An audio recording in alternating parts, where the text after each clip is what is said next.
Assalamualaikum warahmatullahi wabarakatuh. Alhamdulillahi rabbil alamin. Alhamdulillahilladzi an'ama alaina bi ni'matil iman wal islam. Assalatu wassalamu ala nabiyyina Muhammadin sallallahu alaihi wasallam wa ala alihi wa ashabihi ajma'in. Amma ba'du, Bapak Ibu para jamaah semuanya, mari kita awali dengan membaca ta'awudz dan basmalah. A'udzu billahi minasy syaithanir rajim. Bismillahirrahmanirrahim.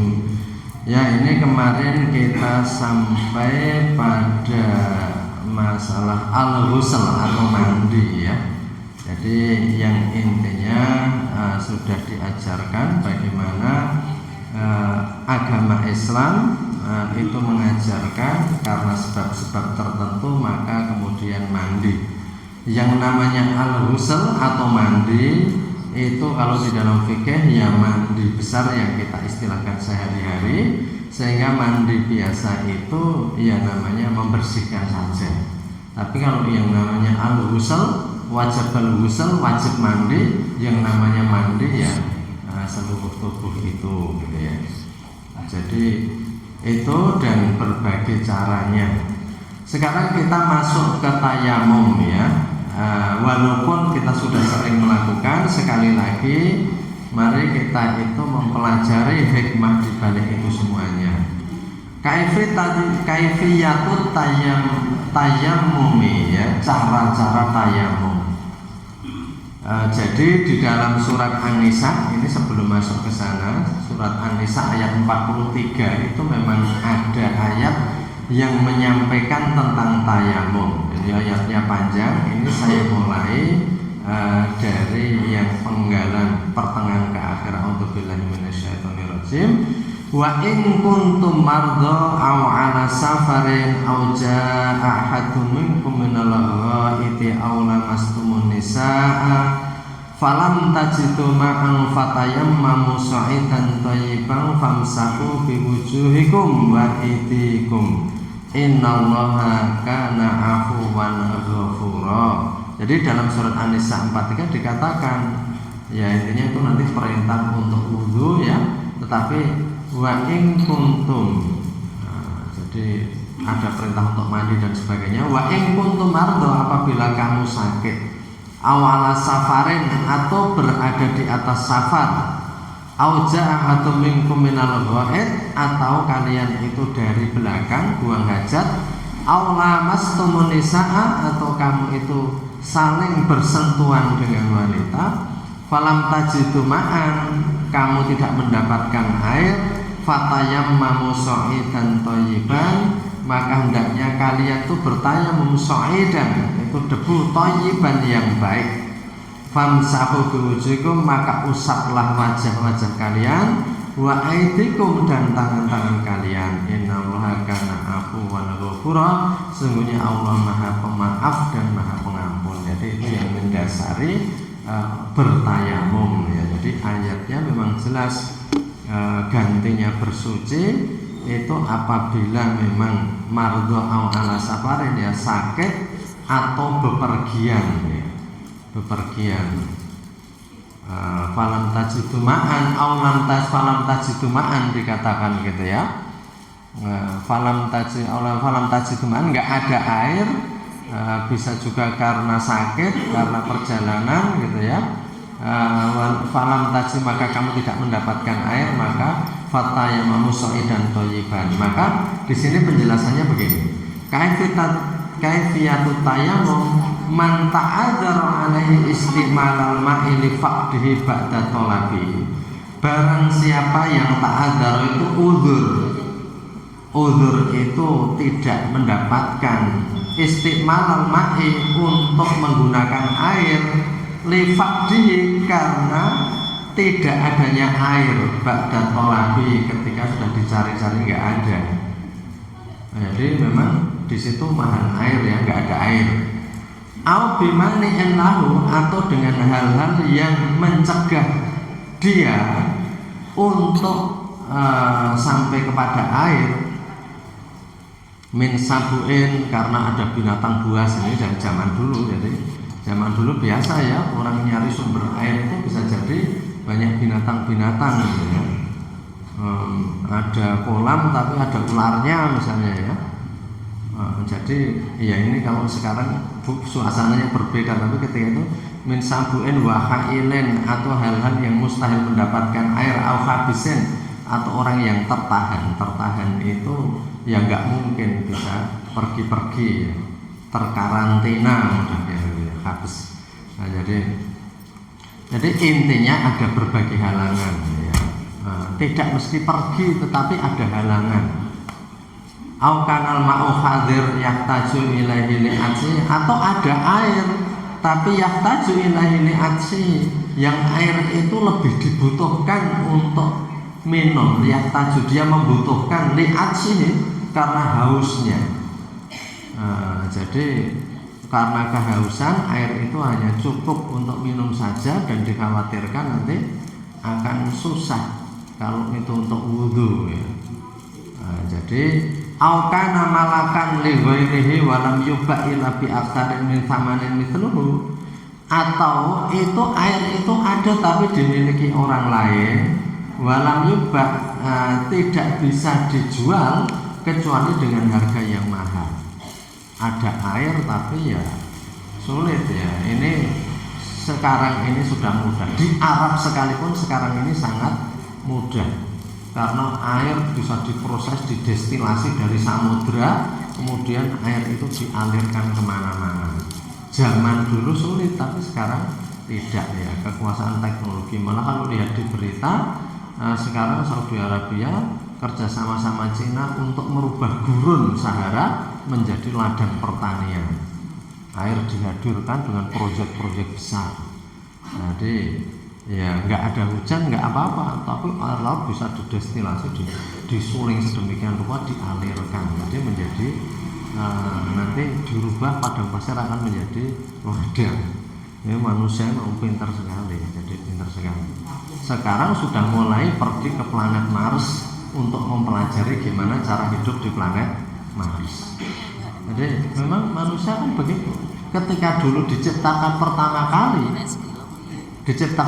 kali Nabi Adam itu, malaikat itu ragu ya, ataj'alu fiha ma yufsidu fiha wa yasfiku dima. Ya Allah, apa engkau akan menjadikan makhluk di muka bumi yang bikin kerusakan, menumpahkan darah? Intinya nggak ada gunanya. Tapi Allah mengatakan, ini a'lamu ma la ta'lamun, saya lebih tahu daripada apa yang tidak kamu ketahui wahai malaikat gitu ya.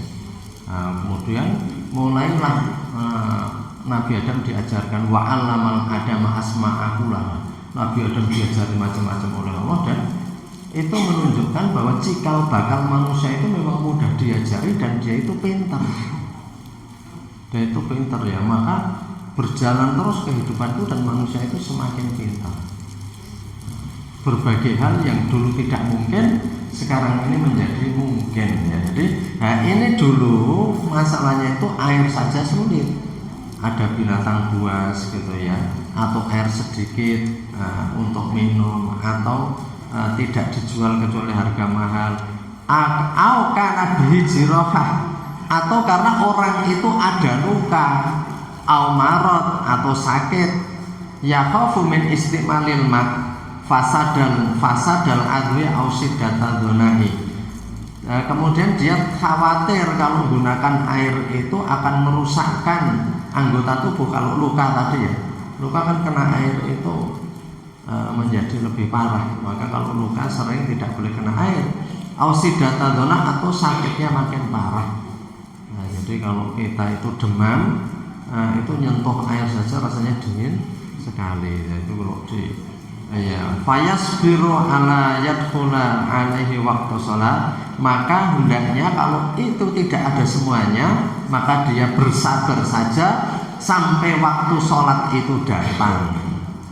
Jadi kalau tayamum itu tidak disunahkan lebih awal. Jadi tunggu sampai sholat itu datang. Tsumma yaqsudu sa'idan thayyiban alaihi turabun tahirun khalisun layinun. Kemudian dia yaksudu menuju kepada sa'idan thayyiban, debu yang bersih, alaihi turabun ya, yang di atasnya itu ada turab ya, nah, debu juga, tahirun yang suci, khalis murni, layin itu lembut. Jadi debunya itu lembut ya, bukan gesek-gesek kasar gitu ya. Nah, jadi maka itu dituju ya. Jadi yang suci. Jadi kalau cari yang suci gimana taunya suci? Wong debu itu kan terbang-terbang ya. Tapi kan ada debu itu nyun ngapunten di tepi jalan, banyak andong, banyak dupar, banyak kewan-kewan, itu bledugnya itu mungkin bledug telepon gitu ya. Kan sering tuh di pasar-pasar itu kalau sudah kering kan nanti mobil lewat itu iya, ibaratnya kabur gitu ya. Itu ya tidak thayyiban kalau itu ya. Cari tempat yang tidak dekat tempat kotor ya. Jadi itu ya, itu hal biasa, tapi ini pelajaran penting sekali dalam Islam. Jadi kalau dihayati kita tayamum itu malah mengotori karena kita nyari debu rauke raine. Ngurai resik-resik malah cari debu njur rauke gitu ya. Itu kita akan ngeregeti. Seakan-akan ngotori. Tapi Islam itu kan begini ya. Jadi Islam itu ada anjuran-anjuran perbuatan yang sebenarnya melaksanakannya itu kayak aneh ya, kayak aneh. Seperti kita umpamanya ya tadi, kok tayamum ya malah ini kan mengotori. Tetapi itu Allah itu mau menuntunkan kita bahwa tahapan-tahapan amal itu harus ditetepi, karena memang sholat itu azimah. Jadi ada pendapat gini, kapan sholat itu nggak wajib? Kalau di situ nggak ada air dan nggak ada tempat tayamum, nggak ada. Karena syarat sholat itu kalau nggak ada air, tayamum. Ada astronot lunga nang planet, yang planet itu panas sekali, nggak mungkin nyentuh benda, misalnya gitu ya. Ya raiso tayamum, raiso wudu. Njur gimana? Otomatis selanjutnya nggak ada. Jadi, tapi kan kita tidak menjumpai ya, hal-hal seperti itu sampai sekarang ya. Tapi itu seandainya diskusi itu dipanjang-panjangkan, itu seperti itu. Kalau orang sampai di situasi tayamum nggak bisa, wudu nggak bisa, dia nggak bisa lanjut ke sholat. Gimana ya Allah maafkan, semua yang disentuh panas mongah-mongah ibaratnya gitu ya. Itu orang nggak sholat lagi gitu ya, karena begitu. Tapi insya Allah kan kita apalagi hidup di dunia ini nggak ada kondisi itu. Kecuali ya tadi ya saya katakan mungkin ada astronot kesasar nang planet ini gitu ya, yang kemudian nggak ada. Tapi kembali ke tadi, tapi Islam itu dengan berbagai cara tetap mewajibkan. Aturan harus dilaksanakan, kedisiplinan harus dilakukan. Minimal ketika kita tayamum dan sholat, walaupun musafir ya, nanti tata cara sholat selain walaupun musafir, itu kita menjadi ingat, oh iya ingat kepada Allah. Ini penting, selalu ingat dalam waktu-waktu itu penting. Kalau itu tidak diwajibkan pray, kita jadi nggak ingat kepada Allah. Karena ingat kepada Allah yang diwajibkan itu kan sholat. Apa tujuan sholat? Wa aqimis sholata lidzikri. Banyak orang mengatakan tujuan sholat itu mencegah jahat dan mungkar. Tidak. Coba ayat tentang kejahatan dan mungkar itu tidak tujuan sholat. Tapi kata-katanya ini, a'udzubillahi minasyaitonir rajim, innas sholata tanha 'anil fahsya'i wal munkar. Sesungguhnya sholat itu mencegah atau dapat mencegah perbuatan jahat dan mungkar. Jadi meninggalkan jahat dan mungkar atau terhindar dari jahat dan mungkar itu efek dari sholat. Tapi kalau tujuan sholat dalam Al-Quran apa? Wa aqimis sholata lidzikri. Dan tegakkanlah sholat untuk ingat kepada saya.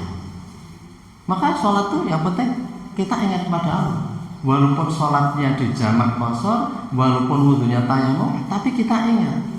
Seandainya oleh Allah diringankan wes musafir atau sakit nggak usah sholat, nanti wajib ingatnya itu lalu hilang ya.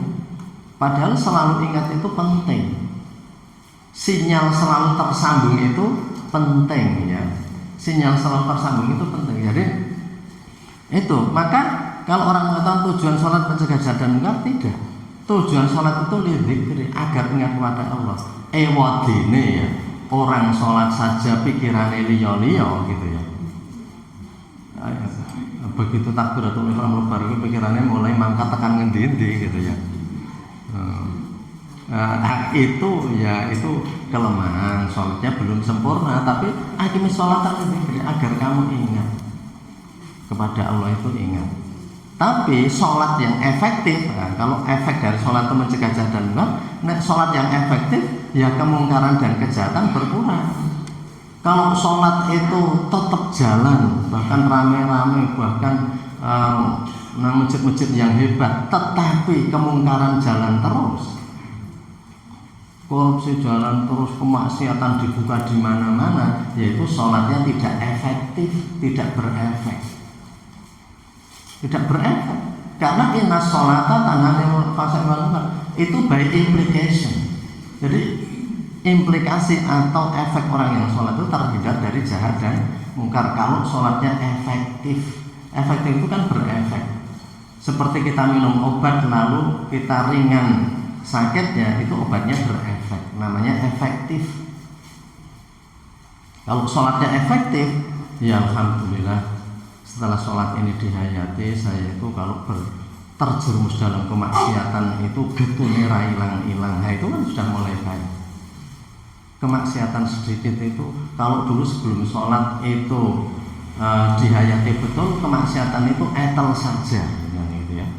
Raru masa salah. Sekarang ini kita misuh sekali saja misalnya, itu oleh kepikiran suwe. Saya istighfar bolak-balik, aku kok mau nanti misuh nih. Nah, sekarang ini eranya banyak orang misuh di medsos di mana-mana itu, kalau kita lihat kan, wah, tengkeliwar ya, orang menunjukkan kekecewaan dengan misuh itu banyak sekali. Padahal semua hal itu tidak terjadi kecuali atas izin Allah. Bahwa kita ketemu wong mantul kayak barang gitu ya, wong jontong kayak, wong ruwet dan sebagainya gitu ya, itu kan ya tidak kita rancang. Tidak kita rancang. Jadi maka kembali ke tadi, kalau kita itu nanti dalam beribadah makin baik, insya Allah tadi kejahatan dan kemungkaran itu kita itu akan menjadi mudah merasa bersalah. Karena ciri-ciri orang yang salah itu tidak merasa salah gitu ya. Kesalahan itu tidak terasa. Kan ada orang misalnya nglarani wong kok ora krasa gitu. Apa dikira kata-katanya itu nggak menyakitkan gitu ya misalnya. Nah, misalnya ya kita dalam bergaul sehari-hari kan sering begitu. Oh berarti orang itu tidak peka. Kenapa tidak peka? Ya antara lain karena sholatnya itu tidak tanha 'anil fahsya'i wal munkar. Ini sudah sholat mungkin haji berkali-kali, itu mengambil bukan miliknya kok biasa saja, yaitu sholatnya tidak tanha 'anil fahsya'i wal munkar. Tapi wa aqimi sholat lidzikri, tujuan sholat itu harus kita ingat ya. Jadi ingat kepada Allah ya. Maka ini waktu sholat walaupun hanya dengan tayamum ya, tapi Allah ini ingin menyampaikan juga bahwa tetap waktu-waktu kamu ingat itu jangan kamu lupakan. Sekalipun cara mengingatnya kamu tidak seperti biasa, karena memang tidak kondisi biasa. Seperti kalau kita itu sudah rutin nelpon saudara kita, nah kok piye kabare dan sebagainya, kirim salam, kirim ucapan ya semoga sehat-sehat dan sebagainya, kok njur kita itu sibuk, terkadang kok bernelpon mungkin hanya WA, tapi tetap itu dijaga, ibaratnya ini hubungan dengan Allah ya, jangan sampai itu waktu-waktu itu terlewati gitu ya. Nah, jadi Islam sampai begitu, nggak ada air tayamum. Coba kalau di pesawat, apa ada debu? Pesawat itu dibersihkan terus kok. Kalau kita cari debunya mungkin nggak ada itu. Karena mungkin kalau pesawat ada debunya itu sudah menyalahi prosedur mereka. Menang pesawat kok bledok lagi. Nah, ngomayal ada mungkin pantas gitu ya. Nah, ini nang pesawat kok bledok. Nah, lalu kita tayamum itu mana soal dan toyiban di pesawat itu? Nggak ada debunya sebenarnya, tapi ya wes gitu aja. Maka ada sebagian ulama mengatakan sholat itu lihormati waktu. Jadi sholat itu menghormati waktu karena saatnya sholat. Seperti kalau jenengan badhe tindak haji atau apa, ini di atas India misalnya gitu ya. Waktu sholat do tayamum gitu ya, nggak ada debunya ya. Karena pesawatnya itu ya dibersihkan terus. Nah, sehingga kita cari debunya sulit, tapi kan kita yang penting sudah kita tepukkan. Nah, jadi yang penting kita tepukkan seperti itu gitu ya. Nah, perintahnya seperti itu. Fayasbiru ala hatta yadkhulu alaihi waktu sholati, dan hendaknya dia sabar sampai masuk waktu sholat. Tumayaksidu so'idan thayyiban, kemudian itu menuju pada debu yang baik, tohir ya, kholis itu ya kalis. Ini bahasa Jawa juga nih, bahasa Jawa jadi kalis. Mugi-mugi selamat kalis nir ing sampai kalau kalis itu kholis itu murni itu tidak tercampur.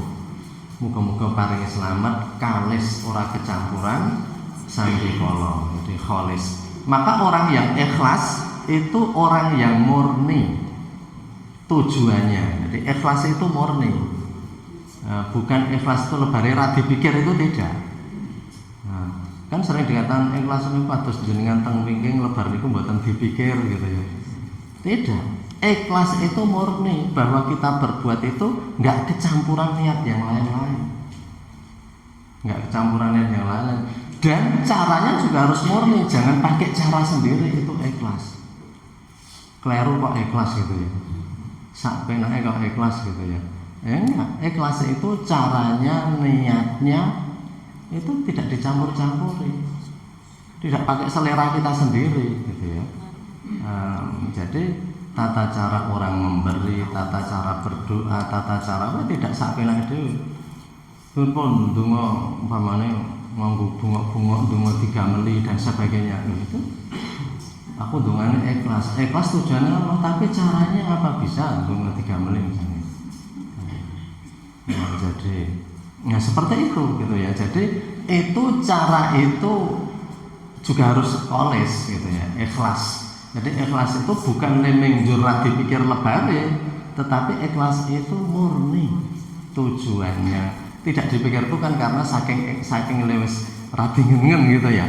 Tapi artinya bahwa orang buang air kan mungkin ya dengan berbagai cara, tetapi artinya bahwa ikhlas itu murni tujuan, cara, maksudnya itu tidak dicampur-campuri. Ya itu. Nah, ini artinya bahwa debu ini yang kholis ya, lain yang lunak ya, tadi seperti kita sampaikan, jangan mungkin gesek-gesek kasar gitu ya, ngerawuti rai kan apa. Nah ini kok raine kasar kok oleh tayamu gesek. Jangan. Islam jangan menganiaya diri sendiri. Nek di rumah sakit sekarang itu disediakan papan tayamum. Di rumah sakit yang mereka itu memperhatikan sholat, untuk orang sakit disiapkan papan tayamum. Jadi wong loro ra grayah-grayah, malah gulung kok tempat tidur. Sudah ini ada papan, itu iso tuku itu. Jadi sudah dibuatkan ya, papan tayamum sudah dibuatkan.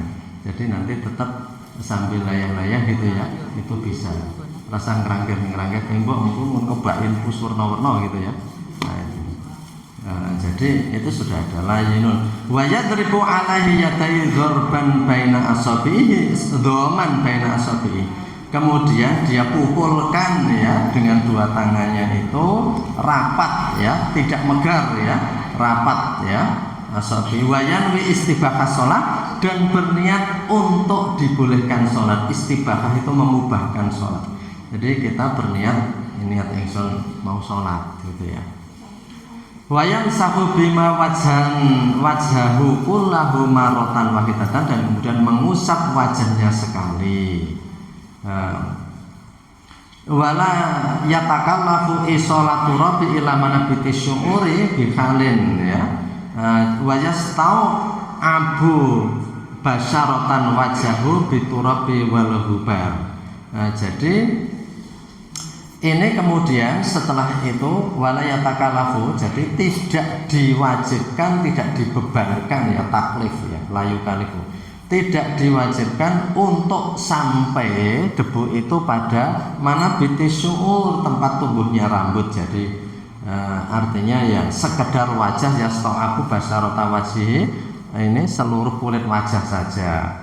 Wa yahsulu dzalika bidzurbatil wahidah, dan itu dari tepukan satu kali lagi tadi ya. Jadi kita tepuk begini, kemudian sudah gini ya. Jadi satu kali saja gitu ya. Jadi wa yasta'i basar ke wajah biturab wa yahsulu dzalika bidzurbatil wahidati, satu kali tepukan. Fa inna ardul wajhi la yazidu ala ardil kafaini. Kenapa satu kali usap? Karena rata-rata luasnya luasnya dua telapak tangan itu sama dengan luasnya muka kita. Jadi ya, sudah begini gitu ya. Jadi Allah sudah mengukur ya, anak kecil ya cukup dengan tangan itu, yang orang tua ya cukup dengan tangan itu, sudah cukup. Kemudian wa yahsulu dzalika bi durwatil wahidah fa inna ardul wajhi la yazidu ala ardil khamtaini. Sesungguhnya permukaan wajah enggak akan lebih dari permukaan dua telapak tangan.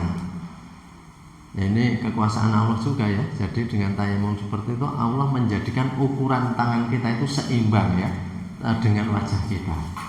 Jadi walaupun kita enggak pernah membayangkan sebelumnya, ternyata dalam tayamum cukup sekali usap karena memang luas dalamaan tangan kita itu sudah mencukupi wajah kita. Seandainya tayamum itu untuk geger, itu kan nggak cukup ya dalamaan, atau dodong bola-balik besar-besar kayak yang bobokan itu gitu. Tapi kan ini wajah sehingga cukup sekali set gitu ya. Jadi hikmah dari penciptaan itu kalau kita hayati, memang manusia itu sudah fi ahsani taqwim ya, dibentuk dalam kondisi yang paling baik, sangat ideal. Manusia itu kalau dilihat sangat ideal, bandingkan dengan binatang itu kan sangat ideal sekali manusia itu. Bentuk-bentuknya manusia itu sangat ideal sekali gitu. Dan kalau Allah merubah sedikit saja, manusia itu jadi aneh. Dirubah sedikit saja, jadi mungkin maaf ya, hidungnya menghadap ke atas atau apa gitu ya, atau telinganya menghadap, jadi aneh. Jadi Allah itu menciptakan manusia itu udah ihsani taqwim, bentuknya sangat indah. Jadi walaupun orang itu mengatakan kalau punya ada burung-burung yang indah yang harganya sampai puluhan juta, itu orang mengatakan the very beautiful bird, ini burung yang cantik, tapi tetap saja itu bandingan dengan manusia itu nggak ada apa-apanya gitu, nggak ada apa-apanya. Ini bapak ibu yang memelihara kucing dan kucing mahal gitu ya, itu bandingan dengan manusia juga nggak ada apa-apanya. Jadi memang Allah sudah judulnya laqad khalaqnal insana fi ahsani taqwim ya, dalam bentuk yang paling baik gitu ya. Jadi kemudian fa inna ardhal wajhi tsumma yanzahu khatamahu ya. Kemudian dia mencopot cincinnya juga. Jadi kalau pakai cincin ini yang perlu diperhatikan. Kalau pakai cincin agar itu terkena, kalau air kan bisa tersep ya. Tapi kalau debu itu kalau ada cincinnya nggak bisa tersep. Maka kalau tayamum cincin itu dicopot. Nah, jadi dicopot. Jadi kalau air mungkin digesek-gesek gini masuk, tapi kalau debu belum tentu. Maka di sini menurut Imam Ghazali itu wa tsumma yanzahu khatamahu, dia lepas cincinnya.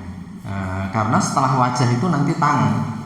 Wa yadribu dzarbatan tsaniyatan, kemudian memukul kedua kalinya. Yufarriju baina asabihi ya, pukulan yang kedua itu dia menyelai di antara ini. Jadi mukul lalu begini ya, diselai, kemudian asabi al-tumayal sakul dhuhur asabi yadil yumna bi butuni asabi yadil yusra bi khaitu la yujawiyu atrafal anamila min ihdal jihataini ardul masab bihati minal ukhra. Jadi kemudian setelah memukul yang kedua, kemudian dikatakan yufariju baina asabihi, jadi gini ya. Kemudian yalsaku, kemudian dia itu menempelkan zuhur asabi yadayil yumna. Jadi punggung epek-epek kanan ini bibutuni dengan perut dari jari-jari kiri, perut butun perut ini maksudnya ya gini ya. Ini untuk menunjukkan ini punggung dari jari jemari, ini perut jari-jari begini. Jadi setelah disela-selai kemudian begini, kemudian urut yang ke kiri. Nah, itu seperti itu. Makanya tadi cincin harus dicopot karena ini harus disela-selai gitu ya. Disela-selai itu begitu. Summa al-anamil min ihdal jihataini. Jadi anamil itu ujung sampai ujung jari ya, ujung jari. Summa yamuru yadal yusra min haitsu wada'a ala dhahiri sa'idil yumna ilal marafiq. Ini sama ya, yang kiri juga pakai perut butun ya, asobik. Jadi intinya kanan dulu lalu kiri dengan hal yang sama. Nah ini yang menjadi perdebatan para ulama itu di sini dikatakan yamuruha ilal yamuru yadil yusra min haitsu wada'a ala dhahiri sa'idil yumna ilal marafiq ya, ke siku ya. Ini ada dua pendapat dari imam madzhab itu berbeda-beda. Ada yang sampai siku, ada yang cukup ilalku pergelangan tangan. Jadi yamuruha ilalku. Jadi perbedaannya gimana? Perbedaannya satu, bagi yang harus sampai ini, jadi monggo mawon jenengannya ada akan sampai siku atau sampai pergelangan. Kalau yang sampai siku itu karena dengan mengkiaskan. Karena wudhu tayamum itu gantinya wudhu, karena wudhu sampai siku ya kemudian sampai siku. Ada hadis sampai siku juga walaupun perawinya diperdebatkan. Perawinya ada yang mengatakan lemah atau tidak. Yang sampai pergelangan karena apa? Karena memang ayat yang mengatakan gitu, al-yad atau yada ini biaidikum dengan dua tangan. Dua tangan kalau nggak dijelaskan, dua tangan itu artinya hanya sampai pergelangan. Seperti ayat yang mengatakan as-sariqu was-sariqatu faqta'u aydiyahuma. Pencuri laki-laki maupun pencuri wanita. Maaf, ini bukan pencuri laki-laki, itu mencuri orang laki-laki. Jadi pencuri yang berjenis kelamin laki-laki, wasariqatu atau pencuri yang jenis kelamin wanita, pengutil gitu, pencopet wanita gitu. Itu faqta'u aydiyahuma, potonglah tangan keduanya. Itu dalam jinayatnya tentang hukum pidana dalam Islam.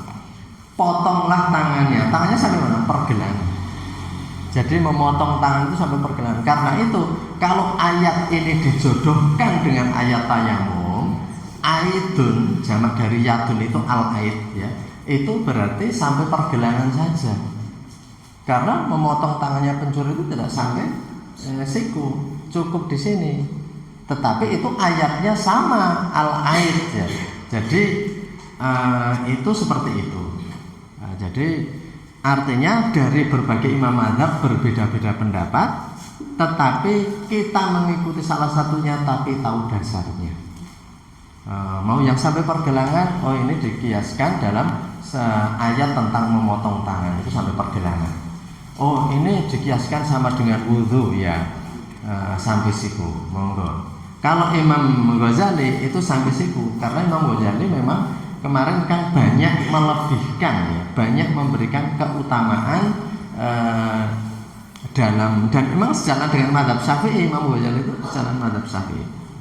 Jadi monggo itu ya.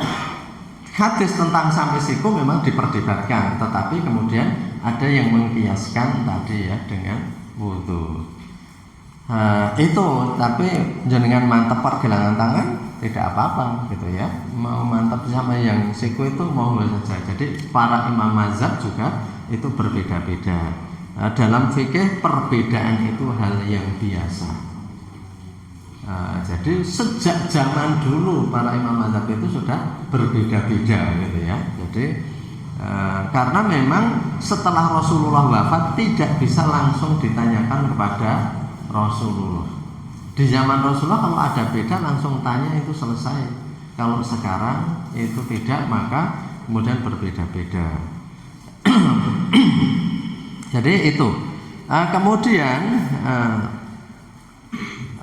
setelah itu maka itu menjadi selesai ya, menjadi selesai untuk tayamum. Jadi caranya mudah saja, dengan cara seperti tadi ya, kita pukulkan itu pada tempat yang debu. Kalau tadi apa ada debunya atau tidak, kita nggak usah berdebat ada debunya atau tidak, karena itu ya cara Allah agar kita itu ingat terus bahwa ini waktunya sholat. Tadi saya ingat ya, kalau di pesawat itu malah kemungkinan kecil ada debu, karena ya memang di situ itu harus bersih semua gitu. Harus bersih semua kotor bersihkan. Coba pesawat murah-murah ya udah roket bareng gitu. Nah, kan kita golek tiket murah terkadang ya, tiket murah nanggon sae barang iki sak ene tembang bulan rati guang bareng, tapi pesawat yang malah bersih sekali. Nah, jadi ya itu nggak ada debunya, nggak apa-apa, bukan urusan kita. Yang penting itu kita sudah melakukan seperti itu. Banyak hikmah yang ingin diraih gitu ya. Dan sebab-sebab tayamum di zaman sekarang rata-rata karena ya orang sakit atau musafir karena kesulitan tadi di atas kendaraan. Mungkin ada air tapi kita terkadang ragu. Mungkin di kereta api ya. Kereta api itu air sekarang cukup melimpah kalau kereta api sekarang ini. Tetapi kan kita terkadang ragu ya, karena orang buang air di situ itu kita sulit. Jadi kalau kita itu kemudian saya sendiri itu kalau nggak terpaksa sekali juga mau masuk toilet sepanjang perjalanan itu rasanya nggak enak, karena orang dalam serba terbatas itu kita nggak tahu, kita bercampur juga dengan orang yang tidak kenal najis juga, yang terkadang cipratan sedikit mengenai tangan atau apa, dia megang handle-nya, megang handle pintunya, kita juga nggak tahu. Yaitu kalau berpikir terlalu detail. Tapi kalau kita mau ringan, wes penting saya nggak tahu kalau ada najis, ya hukumi saja tidak tahu, wes enteng, itu ya nggak apa-apa gitu ya. Itu monggo saja. Pokoknya jangan sampai menganiaya diri sendiri. Karena Allah itu yuridullahu bikumul yusra wala yuridu bikumul usra. Coba ayat tentang puasa, kenapa puasa itu boleh kita nggak puasa kalau pergi? Ayatnya ditutup yuridullahu bikumul yusra. Allah itu menghendaki kamu itu mudah, wala yuridu bikumul usra, dan tidak menghendaki kamu itu kesulitan. Jadi Allah tidak menghendaki kesulitan. Jadi Allah itu ingin memudahkan kita. Hanya sekali lagi, Islam itu mudah, tapi jangan diremehkan. Allah mung salat mung yo iso. Ora mung saiki kok salat gitu ya. Itu namanya meremehkan ya. Jadi enggak boleh. Jadi kita memang jangan mempersulit diri gitu ya. Jadi maka para ahli yang mengatakan nahnu nahkumu bidzahir, kita hukumi yang zahir saja. Nek di situ nggak ada najis temempel, ya anggap saja nggak ada najis gitu ya. Tapi kembali ke tadi gitu ya, mungkin ada yang khawatir kalau di tempat air itu malah begitu, dan air kan juga terbatas. Nah air itu udah wudu kabeh, nanti orang buang air jadi nggak ada airnya. Jadi kita jadi coba di pesawat itu pun kita itu sebaik-baik orang Islam itu ya yang pengertian. Pesawat itu kalau penerbangan lebih dari 9 jam, penumpangnya di atas 300, berarti 300 orang itu kemungkinan akan buang air semua dan membutuhkan air. Dan air di pesawat itu terbatas. Karena kalau habis nggak mungkin kemudian dia itu midun cari air dulu. Nggak mungkin. Sehingga kita ya tepo-tepo. Jangan kemudian kamar mandinya lama sekali. Sampai mungkin menghabiskan air banyak. Ya dia merasa suci sekali, tetapi orang lain menderita rakumanan banyu. Jadi orang itu juga harus ada tepo-tepo. Jadi pengertian seperti itu penting. Jadi orang itu namanya tafahum, memahami keperluan orang lain. Jadi ini di Jawa Timur itu baru ramai masalah hukum haramnya songgorek gitu ya. Itu nggak usah pakai hukumnya, orang hidup pakai tepo-tepo saja gitu ya. Baik tepo-tepo. Jadi nyulet long barang itu enggak. Sebenarnya tidak usah perlu apa-apa haram. Kalau orang Islam punya tepo-tepo itu tidak semuanya dihukumi seperti itu. Kayak Indonesia itu kan terlalu banyak aturan. Tapi kalau orang Indonesia tepo-teponya itu hidup seperti zaman dulu, sebenarnya aturan nggak perlu sebanyak itu. Nggak usah ditulis semua penumpang harap antri. Ya siapa yang datang awal dia punya kesempatan awal gitu aja nek tepo-tepo. Jenengan mau lah si riyen. Gue jenengan riyen. Nek tepo-tepo urip lho ya. Nek karena wong ki dosok-dosokan gitu ya. Perlu nih aturan. Perlu nih aturan gitu ya. Nah, jadi itu sebenarnya tidak sampai semuanya itu pakai aturan. Kalau yang namanya akhlak itu tepo-tepo itu akhlak. Maka kalau dalam hadis Nabi akmalul mu'minina imanan ahsanuhum khuluqan, sesempurna-sempurnanya imannya orang mukmin itu ya yang paling baik akhlaknya. Akhlak itu tidak perlu hukum, tapi orang itu sudah baik, maka dia yang paling baik itu baik akhlaknya. Tidak semua harus diharamkan untuk dihindari gitu ya, karena akhlak itu ada. Nah, seperti tadi saya contohkan antri, kita kan tepo-tepo. Di mana-mana kan ditulis gitu ya. Diutamakan orang tua, ibu hamil dan ibu yang bawa anak kecil. Kalaupun nggak ada tulisan, kalau kita itu tepo-tepo, itu kita ya ngerti kok. Itu gendong cah cilik. Monggo jenengan riyen. Nggak usah ada aturan, kalau itu akhlak namanya. Kan dalam Islam itu laisa minna man lam yarham saghirana wa lam yukrim kabirana. Tidak termasuk golongan kami orang-orang yang tidak memuliakan yang tua dan tidak menyayangi yang muda. Jadi orang muda itu tahulah kalau ada orang sepuh itu mesti diutamakan. Nah, jadi orang tua jenengan mawon sik lenggah mbah gitu ya misalnya. Enggak usah daftar ya. Dalam Islam sudah ada. Maka akhlak itu penting ya. Penting sekali akhlak itu ya. Ketinggian orang itu diukur dari akhlaknya tadi. Nah, jangankan ngambil milik orang lain, minjam nggak bilang saja itu nggak boleh. Namanya gosok. Trespassing dalam bahasa Inggris ya. Jadi artinya nyambut buatan omong kali sik gadah itu saja nggak boleh, apalagi mengambil. Itu kalaupun nggak ada hukumannya gitu ya, nggak ada hukumnya, itu dari akhlak juga orang sudah tahu. Kan ada dari masjid itu memang yang jahat itu kalau dari masjid ngambil sandal atau sepatu ya misalnya, itu ya jelas jahat. Tapi tidak itu pun eneng loh, suka masjid itu juru ngiles-iles randale wong liya ya eneng. Ngiles-iles randale wong liya, nyampar nganti jauh nggak dikembalikan. Tapi kan ada yang nyampar kemudian balekke. Itu akhlak. Ngambil itu jelas kejahatan besar gitu ya. Tapi paling tidak ngiles-iles ndek wong liya. Nek sepatu apik serandal apik diles-iles itu leng gresike ya angel gitu ya. Nek gumblisnya corke banyak serampung gitu ya. Tapi kalau sepatu kulit diles-iles gitu ya, leng gresike kan ya sulit. Jadi ya kita tepo-tepo saja. Nek nyampar ya balekke gitu ya. Itu seperti itu ya, kecuali yang gempa loh ya. Gempa itu kan yang berabad. Anak ewe lali gempa. Sungguh-sungguh terjadi, orang dari kamar mandi saja langsung lari keluar. Lele kelanggan gempa. Jadi itu sungguh terjadi loh, ini bukan neng-neng loh. Tapi sungguh terjadi gitu.